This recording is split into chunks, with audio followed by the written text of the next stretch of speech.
Et le travail que je présente ici, qui s'appelle Les arbres bleus,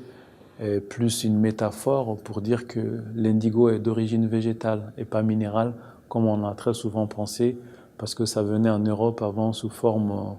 on va dire, de blocs durs, et on a souvent pensé que c'était un minéral. Et la magie de l'indigo veut que comment une plante verte, à partir d'une plante verte, on peut faire toutes ces nuances de bleu. Donc cette passion que je nourris, et j'essaie de l'expliciter évidemment à travers le travail que je fais, et il y a toute une symbolique autour de ça. Et puis l'indigo est aussi lié dans ma culture, dans ma tradition, à un certain nombre de spiritualités. C'est la couleur de protection,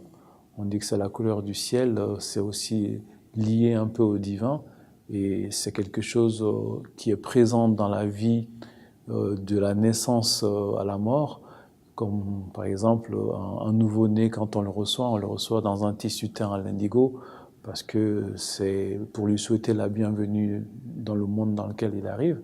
Et le tissu, il existe tout au long de notre vie, parce que c'est un peu comme une seconde peau qu'on porte sur soi, on se couche dedans, et puis le jour où on meurt aussi, le linceul dans lequel on est enveloppé pour être enterré, c'est un tissu teint à l'indigo, parce qu'on dit que c'est la couleur céleste et que c'est censé favoriser le passage dans l'au-delà. Donc de la naissance à la mort, l'indigo a cette présence en tant que couleur de protection.